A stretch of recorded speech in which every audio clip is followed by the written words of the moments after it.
United States of আমেরিকার এক লোক তার অনেক বন্ধুকে কালিমার দাওয়াত দিয়েছে, কিন্তু তার বিজনেস পার্টনার খ্রিস্টান বন্ধুকে সে কালিমার দাওয়াত দিতে পারে নাই। সে মনে মনে ভাবলো, আমার জীবন থাক আর না থাক, আমার খ্রিস্টান বন্ধুকে তার কলিজার ভেতরে কালিমার দাওয়াত দিয়ে আমি ছিদ্র করে দেবো। সুবহানাল্লাহ। খ্রিস্টান বন্ধুকে দাওয়াত করলো তার বাড়িতে, ভাবলো একটা দাওয়াত করি, দাওয়াতে খাইতে আসলে কালিমার দাওয়াত দিয়ে দেবো। খানার দাওয়াতের লগে কালিমার দাওয়াত আছে না নাই? ও মিয়া, খাওয়া আছে যেখানে মানুষ যায়, জিলাপি আছে যেখানে পোলাপান যায়, দাওয়াত দিল, খাবারের দাওয়াত, ডাইনিং টেবিল ভর্তি খাবার আর খাবার। খ্রিস্টান বন্ধু আসছে, পেট ভরে খেয়েছে, মহা খুশি, আমার মুসলিম বন্ধু আমার দাওয়াত দিয়েছে, আমাকে লাঞ্চ করালো। এরপর স্টারবাকসের 2টা কফি দুইজনে নিয়ে ডাইনিং টেবিলে বসেছে। তো মুসলিম বন্ধুর মাথায় চিন্তা, যে করেই হোক কালিমার দাওয়াতটা আমার এই খ্রিস্টান বন্ধুর অন্তরের মধ্যে আমি ঢুকিয়ে দিব। খ্রিস্টান বন্ধুকে সে জিজ্ঞেস করলো, oh my friend, how much time do you need to make a parallel circle by 2 million Christians? ও আমার বন্ধু, 20 লক্ষ খ্রিস্টানকে তুমি গোল গোল করে দাঁড় করাবা, তোমার কত সময় লাগবে? খ্রিস্টান বন্ধু বলে, what's the hell are you talking about? এগুলো তুমি কি কও? 20 লক্ষ খ্রিস্টান তুমি পাইবা কই? আর 20 লক্ষ খ্রিস্টানকে এক মাঠের মধ্যে যে দাঁড় করাবা, এরকম বড় মাঠও পাবা কই? মুসলিম বন্ধু বলে, ফর এন এক্সাম্পল, ধরে নাও, উদাহরণস্বরূপ আমি যদি তোমাকে বিশাল বড় একটা স্কয়ার দেই, মাঠ, আর 20 লাখ খ্রিস্টান এনে দেই, 20 লাখ খ্রিস্টানকে এরকম গোল গোল প্যারালাল সার্কেলে তুমি দাঁড় করাবা, কত সময় লাগবে? খ্রিস্টান বন্ধু বলে, অ্যাটলিস্ট আই নিড 1 উইক, 1 সপ্তাহ তো লাগবেই, but I need to train them up. এই লোকগুলোকে আমার ট্রেন আপ করতে হবে, প্রশিক্ষণ দিতে হবে। 1 সপ্তাহের টানা প্রশিক্ষণ এবং ট্রেনিং দিতে পারলেই 20 লক্ষ খ্রিস্টানকে আমি প্যারালাল সার্কেল গোল গোল করে দাঁড় করাতে পারবো। মুসলিম বন্ধু বলল, ফাইন। মুসলিম বন্ধুর মাথায় একটাই চিন্তা, কেমন করে কালিমার দাওয়াত দেয়া যায়, যেরকম, ঠিক কিনা?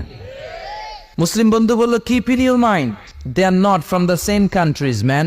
এই 20 লক্ষ খ্রিস্টান কিন্তু একই দেশের হবে না। Some of them from United States of America, some from England, some from Switzerland, some from Singapore, Malaysia, Indonesia, Bangladesh, অনেক দেশের লোক হবে তারা।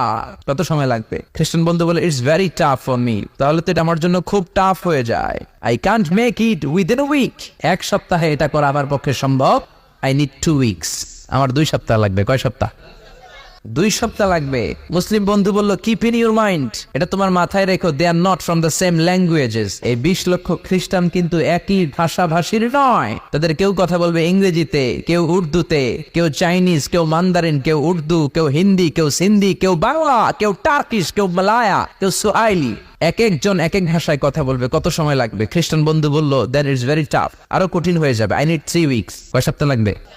3 সপ্তাহ লেগে যাবে। মুসলিম বন্ধু বলল, কিপ ইন ইউর মাইন্ড, এটা তোমার মাথায় রেখো, they are not on the same ages. এই সবগুলো 20 লক্ষ খ্রিস্টান একই বয়সের নয়, একই লিঙ্গের নয়। কেউ পুরুষ, কেউ নারী, কেউ ছোট্ট বাচ্চা, কেউ যুবক, কেউ যুবতী, আবাল বৃদ্ধ বনিতা, বিভিন্ন বয়সের লোক হবে। তোমার কত সময় লাগবে? খ্রিস্টান বন্ধুকে, তাহলে কিয়ামত পর্যন্ত আমি পারতাম না। আই হাইতাম না। ভাষা ভিন্ন, দেশ ভিন্ন, কালচার ভিন্ন, বয়স ভিন্ন। আমি বলবো সবাই দাঁড়ান, সবাই যাবে বসে। আমি বলবো বসেন, সবাই যাবে দাঁড়িয়ে। আমি পারবো না। মুসলিম বন্ধু বলল, I can make parallel circle, আমি সমান্তরাল বৃত্তে দাঁড় করায় দিতে পারবো, বাই 2 মিলিয়ন মুসলিমস, 20 লক্ষ মুসলমানকে, অনলি বাই 10 মিনিটস, 10 মিনিটের ব্যবধানে। কয় মিনিটে? খ্রিস্টান বন্ধু বলে, ইটস কোয়াইট ইম্পসিবল, এটা অসম্ভব। 10 মিনিটে 20 লক্ষ মুসলমানকে তুমি প্যারালাল সার্কেল, সমান্তরাল বৃত্তে দাঁড় করাবা, কোনো বাঁকাতে রাখতে পারবে না। How come it possible man, এটা কেমন করে সম্ভব? মুসলিম বন্ধু বলে, ইটস পসিবল ইনশাআল্লাহ, আল্লাহ যদি চায় এটা সম্ভব। But you have to make a visit to KSA, তোমাকে কিংডম অফ সৌদি আরাবিয়া, সৌদিতে একটু ভিজিট করতে হবে। সে রাজি হয়ে গেল, বুদ্ধি করে জিলহজ মাসের 10 তারিখে নিয়ে গেল তাকে সৌদিতে। আপনারা জানেন, হেরেমের বাউন্ডারিতে কোনো কাফের খ্রিস্টান ঢুকতে পারে না। তার পরিচয়টা গোপন করে মুসলিম বন্ধু তাকে নিয়ে গেল জিলহজের 10 তারিখ, হজের মৌসুমে। মক্কার পাশে, কাবাগরের পাশে একটা বিল্ডিং আছে, আব্দুল আজিজের ওয়াকফ, এটাকে বলে জামজাম টাওয়ার, দি মক্কা রয়্যাল ক্লক টাওয়ার, 120 তলা উঁচু। এটার 80 তলায় একটা হোটেল ভাড়া করলো, একটা রুম ভাড়া করলো। ওই দিন সব হাজী সাহেবান মিনার জবাইয়ের কাজ শেষে ফরজ তাওয়াফ করার জন্য মিনা থুইয়া সব কাবা ঘরের এদিকে বিড়বিড় করতেছে। সুবহানাল্লাহ। মাগরিবের টাইম। খ্রিস্টান বন্ধু বলল, where is your magic man, তুমি না আমার একটা ম্যাজিক দেখাইবা? খ্রিস্টান মনে করছে এটা মনে হয় ম্যাজিক। তা না হলে 10 মিনিটে 20 লাখ মুসলমানরা এরকম গোল গোল করে কে সমান করে দাঁড় করাতে পারে? ওয়ার ইজ ইউর ম্যাজিক, তোমার ম্যাজিক কই? মুসলিম বন্ধু বলে, let's go to very close to the window, চলো জানালার কাছে যাই। 80 তলা বিল্ডিং এর উপর থেকে জানালার কাছে যে when the open the window, যখন জানালা খুললো নিচে তাকিয়ে খ্রিস্টান বন্ধু তো অবাক। 20 লক্ষ হাজি সাহেবান, একটা ইজার একটা রিদা, একটা সাদা কাপড়ের চাদর একটা সাদা কাপড়ের লুঙ্গি পরে লাব্বাইক লাব্বাইক বলে কারে ডাকে। এই দৃশ্য কোনোদিন খ্রিস্টান দেখে নাই, দেখে তো অবাক। ইন দ্য মিন টাইম মাগরিবের আজান হতে শুরু করেছে। আজানের শব্দ শুনে 20 লক্ষ হাজি সাহেবান মৌমাছির মতো গুনগুন গুনগুন করতে করতে কাবা ঘরের যতগুলো দরজা ছিল বাপে ফয়সাল দিয়ে, বাবে আব্দুল আজিজ দিয়ে, বাবুল ওমরা দিয়ে কাবা ঘরে ঢুকতে শুরু করেছে। মিলিটারির মতো, সেনাবাহিনীর মতো গোল হয়ে দাঁড়াতে শুরু করেছে। জোরে বলেন আল্লাহু আকবার। খ্রিস্টান বন্ধু দেখে তো অবাক, কারণ তার পুরো জীবনে এরকম দৃশ্য সে দেখে নাই। সুবহানাল্লাহ।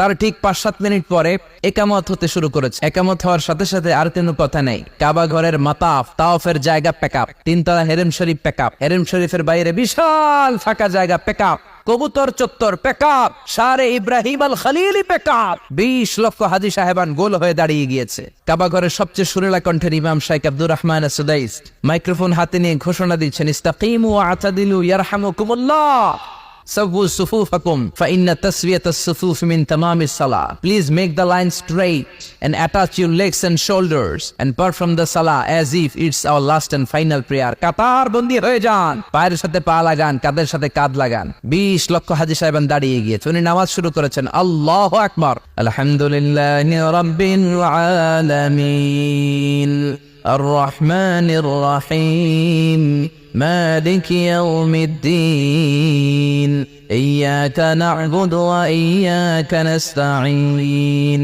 اهدنا الصراط المستقيم صراط الذين أنعمت عليهم غير المغضوب عليهم ولا الضالين।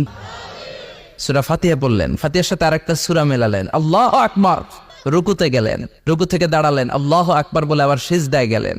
20 লক্ষ হাজি সাহেব একসাথে রুকুতে গেল, একসাথে সিজদায় গেল। 80 তলা বিল্ডিং এর উপর থেকে যদি আপনি তাকান যে 20 লক্ষ হাজি একসাথে উঠে একই কাপড়, maintaining the same dress code, একই ড্রেস পরে দে আর গোইং টু রুকু, দে আর পারফর্মিং দ্য সুজুদ, একসাথে রুকু দেয়, একসাথে সিজদা দেয়। এই দৃশ্য দেখলে কান্না কলিজা ঠান্ডা হয়, যেরকম ঠিক কিনা? এই দৃশ্য দেখে খ্রিস্টান বন্ধু স্টার্টেড টু ক্রাই, কাঁপতে শুরু করেছে, স্টার্টেড টু ভাইব্রেট, কাঁপতে শুরু করেছে। মুসলিম বন্ধু খ্রিস্টান বন্ধুরে জড়িয়ে ধরে বলে, ও বন্ধু তুই কাঁদিস কেন, তুই কাঁপিস কেন? খ্রিস্টান বন্ধু বলে, আমার জীবনে কোনোদিন এত সুন্দর দৃশ্য আমি দেখি নাই। কি নামে ধর্মের কি নাম? মুসলিম বন্ধু বলে ইসলাম। খ্রিস্টান বলে, আমিও আমার বাইবেল নিয়ে অনেক ভেজালে আছি, বাইবেলের এক চ্যাপ্টারে এক কথা, আরেক চ্যাপ্টারে আরেক কথা, কোনো মিল নাই, জোরে কোন ঠিক কিনা? আর আমি খ্রিস্ট ধর্মে থাকতে চাই না, তোদের ধর্মে আমার ঢুকিয়ে নে। মুসলিম বন্ধু বলল, যাও আশ্রমে যাও, নজু করে আসো, আর কাবার দিকে তাকিয়ে আমার হাতের মধ্যে তোমার ডান হাত রেখে চিল্লায়া পড়ো লা ইলাহা ইল্লাল্লাহু মুহাম্মাদুর রাসূলুল্লাহ সাল্লাল্লাহু